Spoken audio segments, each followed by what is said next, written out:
후천경 하늘의 말씀. 후천경 하늘의 말씀은 이때 이 시기 성도를 위한 말씀의 경전이라 하셨습니다.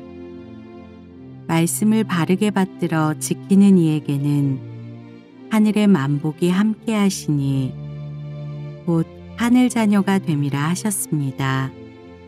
이날 땅으로 내리시는 후천경 하늘의 말씀은 앞으로 성도들이 지켜야 할 신앙의 근간이 되며 땅의 다음을 예비하시는 지침이 된다 하셨습니다.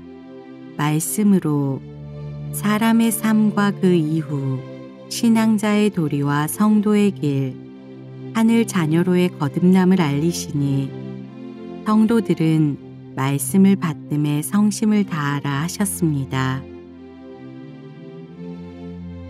18일차 2023년 6월 16일 인사를 드리니 환한 빛으로 흐르시는 엘리사님께서 인자하신 미소로 맞아주시며 말씀으로 애광, 오늘도 내리시는 말씀을 바르게 받들도록 하세요.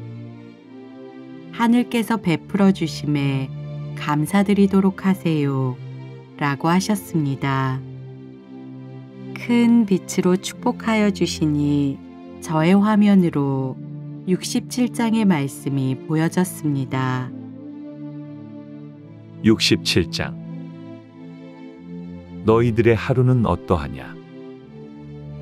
하루에 한 번은 친한 이의 안부를 묻는 너희들은 어이하여 하늘의 안위는 살피지 않는 것이냐? 너희들은 제 몸단장으로 하루를 시작하더라. 물로 얼굴을 씻어 말킴은 왜인가? 자신을 위함인가? 아니면 남에게 보이기 위함인가? 너희들은 나에게 무엇을 보이려느냐? 하루 동안 하늘이 계심을 몇 번 생각하느냐? 하루 동안 하늘에서 베풀어 주심을 몇 번 새기느냐? 하루 동안 해와 달로 비추심을 몇 번 자각하느냐? 너희들의 하루는 하늘 아래 있느냐, 땅으로 매여 있느냐? 너희들의 속한 곳은 어디이냐?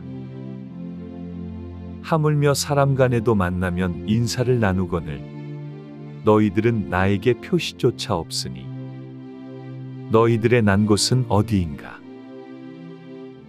하늘이 항상 그처럼 계시거늘 머리 위 하늘 향한 예가 없으니 누가 너희를 그리 가르쳤느냐? 땅에서는 부모를 공경하라, 도리를 다하라 가르치며 어찌하여 하늘에 대한 예법은 존재하지 않던가? 너희는 사람에게 예하지 말고 하늘에 대한 예를 먼저 익히도록 하라. 자연에 대한 예를 익혀야 하느니라. 사람은 너희를 지킬 수 없으나 하늘은 너희의 안위를 살피시니 너희의 생명은 하늘에만 구할 수 있으리라. 사람에게 고개 숙이려거든 하늘을 향해 엎드리도록 하라. 사람에게 웃으려거든 하늘을 향해 찬양 올리도록 하라. 사람에게 부탁하려거든 하늘을 향해 무릎 꿇고 간절히 청하여라. 너희가 사람에게 하는 1만 배를 하늘에 하여도 부족하건만 1만 배가 무엇인가? 1배도 받기가 어려우니 세상에 이치만도 못한 예법이더라. 말씀으로 사람은 보이는 것을 중요하게 여겨요. 사람은 잘 보여야 할, 굽신거려야 할, 아첨해야 할 대상에게는 누가 시키지 않아도 자기 겉모습을 낮추어 최선을 다해 예의를 지키려고 해요. 사회생활은 어쩔 수 없는 위계, 서열, 순위가 있으니 사람도 그렇게 적응하며 살아갈 수밖에 없어요. 그러하다 보니 상대에게 밉보여서 자기에게 돌아올 혜택이 적어질까 걱정되어 함부로 하지 못하지요. 사람이 언제 좋은 말을 하나요? 가까운 사람, 편안한 사람에게 고운 말만 하게 되나요? 사람은 잘 보여야 할 사람, 나보다 힘이 센 사람에게 되도록 좋은 말을 하려고 노력해요. 겉으로 드러나지 않는 사람의 속마음이 이와 같아요. 성도들은 비굴하지 않아야 한다는 것을 명심하세요. 용기와 줏대가 없이 남에게 쉽게 굽혀서는 안 되는 것이에요. 곧 비겁해서는 안 된다는 뜻이에요. 성도들은 바른 생각과 기준을 갖추어 사람의 아래에도 있으려고 하지 말고 사람의 위에도 서려고 하지 마세요.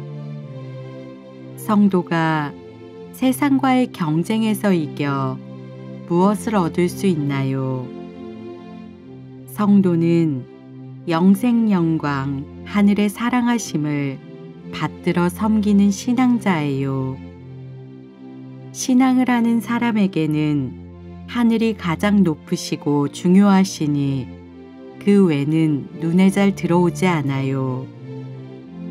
신앙을 하는 성도에게 가장 큰 힘은 말씀이시니 말씀으로 명하심에 따르지 못함이 두려움이며 조급함이 될 뿐 여타 세상의 권력과 힘은 신앙자를 쉽게 움직일 수 없는 것이에요.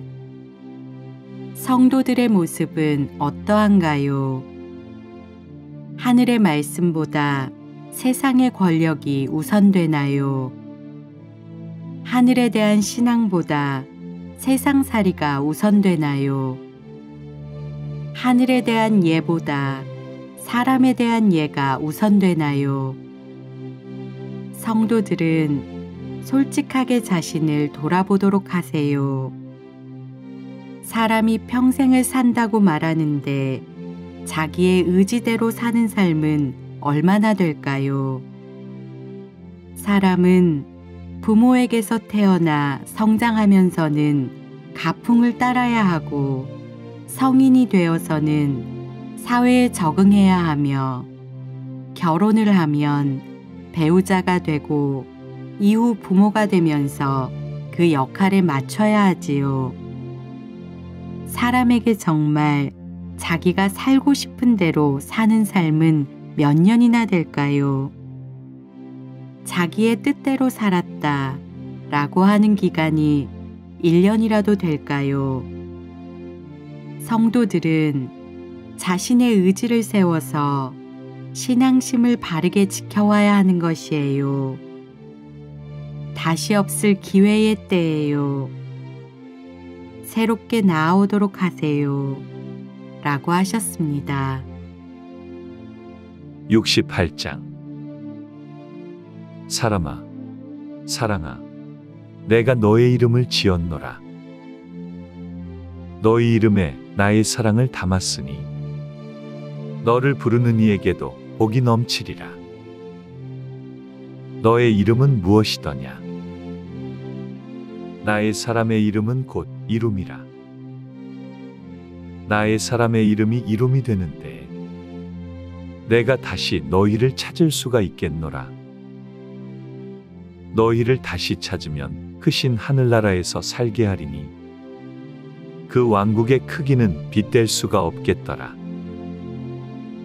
땅의 무엇에도 빗댈 수 없는 크신 나라 곧 하늘나라이라. 이룸이 없이는 들어올 수 없으니 하늘나라는 자신의 공적이 있어야 올 수 있음이라. 땅에서의 노력과 수고로 이룬 결실이 있어야 하니 그 결실은 하늘에서 평가하시느니라. 이는 하늘을 위한 결실이어야 하니 땅에서 이룬 부와 명예는 이에 해당되지가 않더라. 사람아, 사랑아, 나의 성도는 곧 이룸이 되어라.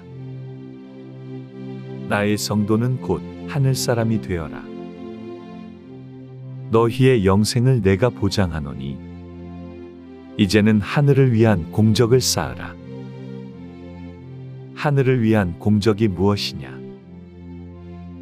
땅의 사람인 너희가 무엇으로 하늘을 위할 수 있겠더냐? 너희는 유일하게 마음을 올리어라. 하늘을 경배하고 찬양하라. 너희의 공적은 오직 그뿐.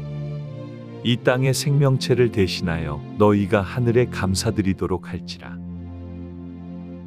너희 감사 경배 찬양의 마음이 올고다 진실되거든 내가 그 마음으로 열매를 맺어 너의 포도나무 정원을 가꾸어 주리라. 너의 포도나무를 풍성하게 가꾸어라. 땅에서의 너의 마음이 포도나무의 잎을 내고 가지를 내고 또한 열매를 맺으니 그 실과는 정령 달아야 할지라. 썩는 포도나무가 있더라. 처음에는 잘 자라 향긋하더니 세월이 지나며 그 색이 탁하게 바래지더라. 그 향 또한 처음의 것이 아니여 구더기가 생기니 이를 어이할고 하늘나라에 부정한 것은 살 수 없으니 이내 베어 불태우리라. 너의 포도나무가 자리 잡거든 그 빛이 바래지 않도록 지켜야 할지라. 너의 포도나무에 해충이 생겨 주변으로 퍼지면 그 밭은 모두 불태워야 하느니라. 너의 포도나무를 향긋하게 해야 하니 너의 마음에 변화가 없어야 함이라. 더운 날 쉬이 음식이 상하듯 너의 마음이 불과 같이 변화할 때 너의 포도나무 또한 쉬이 상하게 되니 너는 마음을 온유하고 고요하게 하라. 너의 마음에 변화가 없게 하라. 너의 포도나무가 너의 마음에 따라 상하는 음식이 되지 않게 하라. 상한 음식은 누구도 이롭게 하지 못하니 바로 버려져 사라지더라. 말씀으로 하늘께서 성도들의 포도나무를 심어주셨어요. 하늘의 영생나무이니 성도들이 마음을 다하여 신앙을 잘 지켜오라고 하심이에요. 어제도 오늘도 매일 말씀으로 가르침을 주시며 성도는 마음이 전부라고 하세요. 사람은 하늘의 은혜에 보답할 수 있는 길이 없으니 오직 바르고 순수한 마음을 세워 하늘에 감사와 경배와 찬양을 드리라고 하심이에요. 그 외는 바라지 않는다고 하시니 사람들이 이를 쉽게 여기고 쉽게 잊어요. 내일까지 서말의 쌀과 세필의 비단을 가져오라 라고 하시면 사람이 이해하기 쉽고 잊지도 않겠으나 마음의 정성을 다하라고 하시니 어렵다고 생각해요. 사람이 변하지 않는 마음을 갖는다는 것도 어렵고 또한 마음의 정성을 다한다고 하는 것도 생각처럼 쉽지가 않아요. 성도의 마음은 물과 같아요. 먹물이 한 방울만 튀어도 깨끗한 물이 곧 탁해지듯 마음은 이처럼 선명해요. 무엇이 묻으면 바로 그 색이 드러나니 하늘께서는 마음의 흐름을 너무도 정확하게 아세요. 성도가 말로는 최선을 다한다, 최고로 좋다, 정말 감사하다는 좋은 표현들을 할 수 있겠으나 그 마음에 티끌만한 거짓이라도 있다면 바로 표시가 나게 되며 이는 성도의 정성이 부족한 것이에요. 성도의 정성은 맑은 물이에요. 불평불만이 조금이라도 섞이면 곧 회색빛이 되고 하늘께 올리는 정성에 세상의 욕심을 부려 인색하면 바로 흙탕물이 되고 마니 성도는 마음을 잘 다스려야 하는 것이에요. 하늘께서는 땅으로 베풀어 주심에 인색함이 없으신데 사람들은 하늘에 무엇이든 인색하다고 하세요. 사람은 감사도 인색하고 기도도 인색하고 정성도 인색하니 그렇게 아껴서 무엇에 쓰려고 하느냐 하고 물으실 뿐이에요. 라고 하셨습니다. 69장. 사람이 말을 타고 달려보니 초원이 모두 자기의 것처럼 충만하더라. 자기의 두 발로는 종일 걸어도 다다르지 못할 곳까지 쉬이 달려오는 것 같으니 자신감이 벅차오르더라. 높은 언덕에서 아래의 땅을 바라보니 사람들이 모여 사는 행색이 초라하게 느껴지더라. 자기만은 아래의 사람들처럼 살지 않으리라. 큰 포부를 가지고 언덕에서 내려오니 다시 향하는 내 집도 그 가운데 하나이더라. 말씀으로 성도들은 마음에 불을 갖도록 하세요. 세상에 좋은 옷, 좋은 차, 좋은 집이 모두 자기 소유라면 좋겠지요. 그러나 자신의 형편이 그처럼 살아갈 수 없다면 더는 바라지 말도록 하세요. 성도들이 바라고 원해야 할 것은 땅의 물질이 아니에요. 하늘께서 허락하실 때 구하여야 들어주실 수 있어요.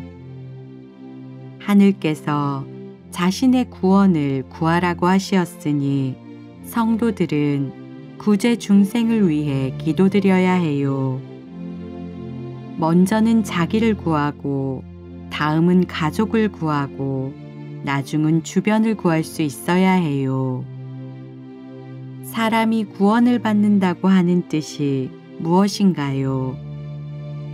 사람의 육이 하늘로 오를 수 없음은 이미 알려주셨으니 사람의 육이 구원받는다는 뜻이 아님을 잘 알고 있을 거예요. 이는 영을 구원하신다는 의미이세요. 영은 모든 것이에요. 성도의 전부가 돼요. 곧 성도의 영을 구원하시어 태천의 시작과 같이 회복하여 주신다고 하심이니 영생의 의미를 바르게 알 수 있을 거예요. 즉, 성도의 영을 구원하시어 성도에게 영생을 허락하신다는 뜻이에요. 잘 기억하도록 하세요. 세상에서 영원히 기억한다, 영원히 사랑한다 라고 하며 사람들이 끝없이 열망하는 영원이라는 개념이 곧 하늘 세계의 단어라는 것을 알아야 해요. 영원은 땅에는 없는 말이에요. 영원은 땅에서 있을 수 없는 개념이에요. 곧 영원이란 영성을 통해 알 수 있는 하늘을 설명하는 단어예요. 성도들이 크신 하늘에 감사, 경배, 찬양 드리며 바른 하늘 자녀로 거듭나 영원의 삶, 영생으로 구원받기를 바래요. 라고 하셨습니다. 셀라 셀라 셀라 셀라 셀라 셀라 셀라. 말씀으로 애광 보기에 좋아요. 열심히 나아오도록 하세요. 라고 하셨습니다. 셀라 셀라 셀라 셀라 셀라 셀라 셀라.